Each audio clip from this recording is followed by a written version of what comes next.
Right. So we wanted to start this week's shir with a story. The story is about a very loved and dear and special shaliach of the Rebbe, who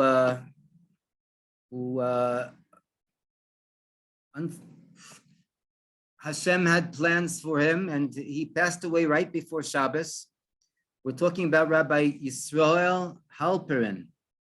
He was the shliach of the Rebbe Shlita Melech Ha'Moshiach in the city of Herzaliyah, here in Israel, and he was also the head Chabad rabbi of the Chabad congregation of the city of Herzaliyah as well. I had many encounters with him, but right now we wanted to focus on one of the most incredible stories. It's an amazing story in its own vein, but having to do with Rabbi Yisrael Halperin and bringing to perfection the concept of Mitzvah Teffillin, the Teffillin campaign. Here in the month of Elul, we see that everything is in incredible synchronization, and the story begins as follows. There was a helicopter that was circling over the desert sand of the Sinai Peninsula. Then, in those days, the Sinai Desert was officially still in Jewish hands.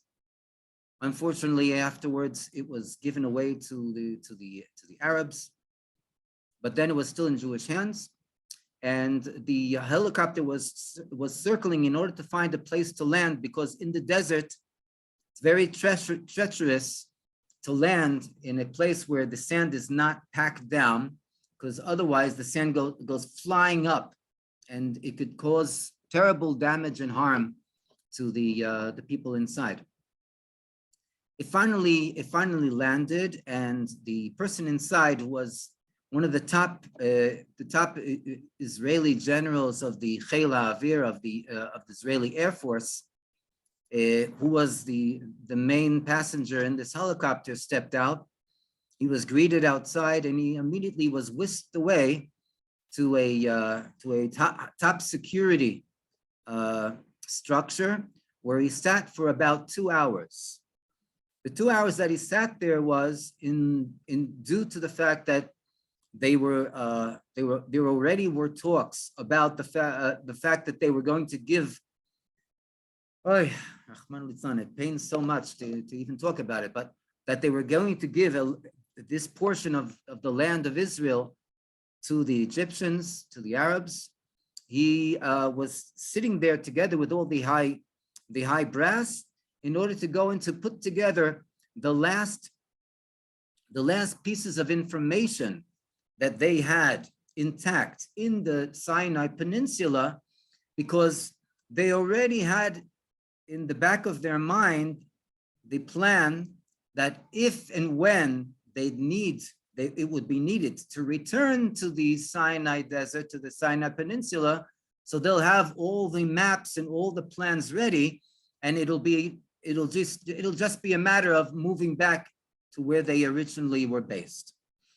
He finished the 2 hours, and then all of a sudden, this rabbi that we're speaking about, Rabbi Yisrael Halperin, he joyously marched up to the head general, and he told him two things.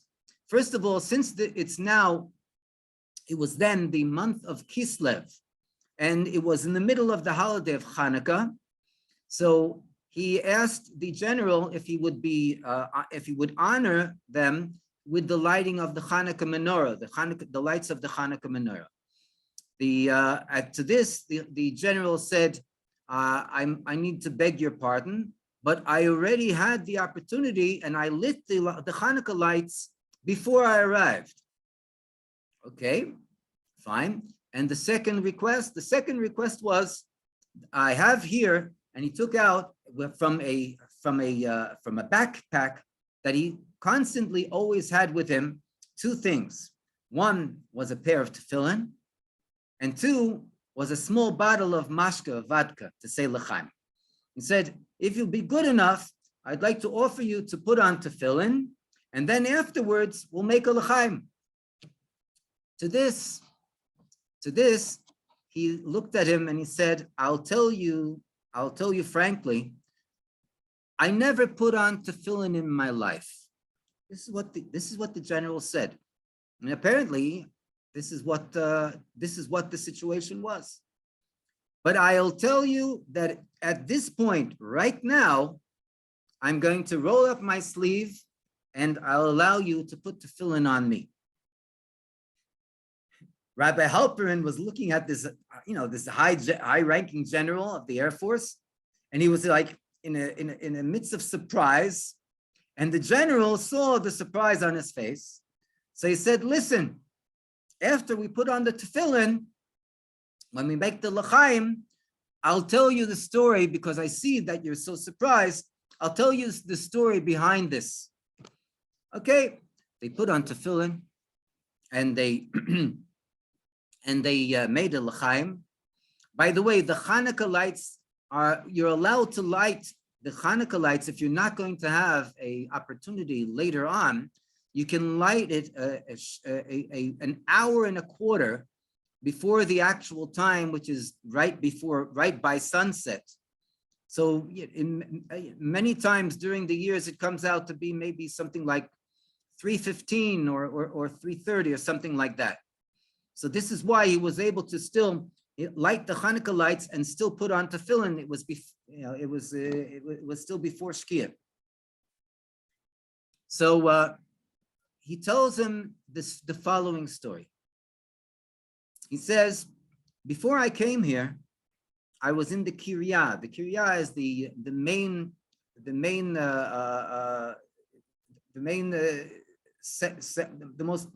most highest sensitive place where the army, the head brass of the army are located outside Ramat Gan, in Tel Aviv. And he said there were 2 Chabad Hasidim like yourself, and they came to the offices in order to offer people to put on tefillin. They also came to my office. They had permission to come into the offices. When they offered me to put on tefillin, so I said, listen, as far, and they also asked me to light Hanukkah candles. So I said, as far as Hanukkah candles are concerned, I'm willing to comply.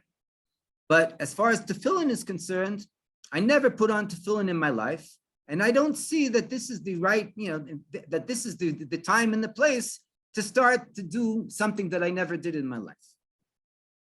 Then, in order to go into to make it more victorious on his side, so he said, and secondly, I don't understand.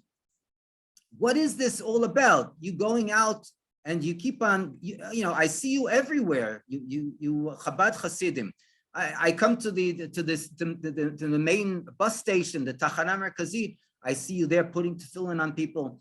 I was in the United States. I saw you putting tefillin on in the airport in JFK. I see you here in Ben Gurion Airport. I see you everywhere I go. I see you putting tefillin on people. What is this all about? Where do you get the stamina and the strength to just keep on trucking, keep on going and putting on tefillin on people? So they looked at him and they said to him, listen, there's a Rebbe, and he's the Lubavitcher Rebbe Shlita Melech Ha'Moshiach, and he's the one that gives us the instruction to put tefillin on people, and he's the one that gives us the strength and the stamina to keep on doing it, to keep on going at it. The general was amused, but then he wanted to get he wanted to still get back. He wanted to get his point across. So he said to them, first we'll say l'chaim. Chaim, l'chaim, l'vrocha, yichia Adonenu, Moreinu, v'Rabbeinu, Melech Ha'Moshiach, Leilam v'ed.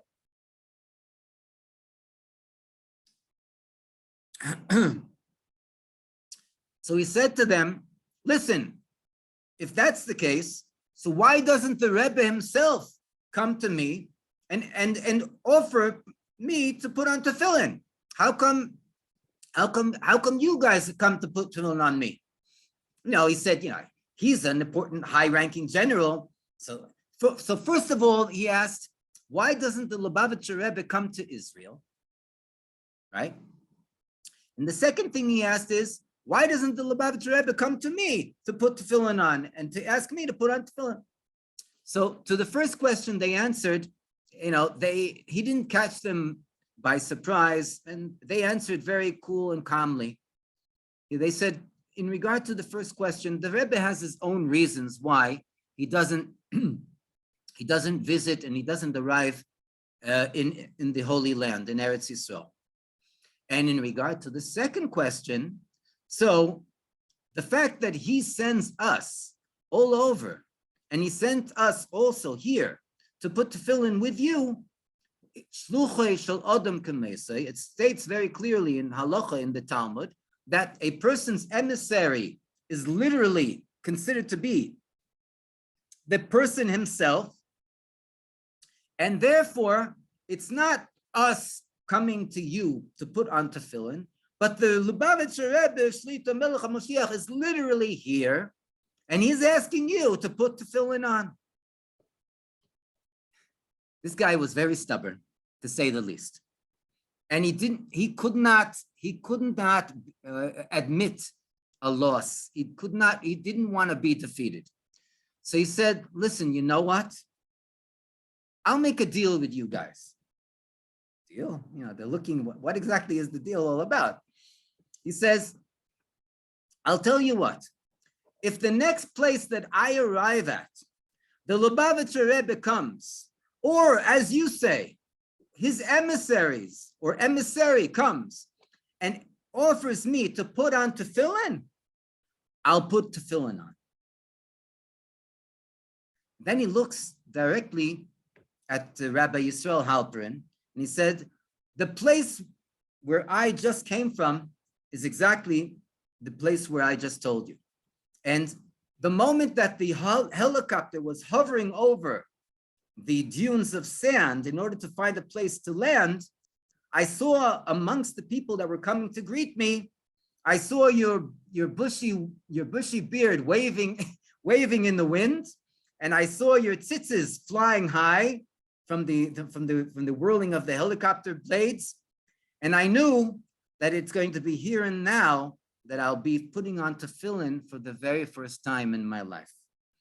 And this is a story that Rabbi Yisrael Halperin, who was, by the way, he was a high-ranking officer in the Israeli Air Force. He was at the beginning a pilot.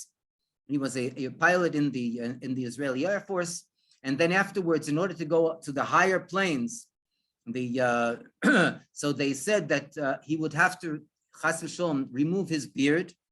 And to this he said, no, he's not going to remove his beard. Kept his beard, but he wasn't able to go and to continue in the jet fighter planes that were, that were more complicated.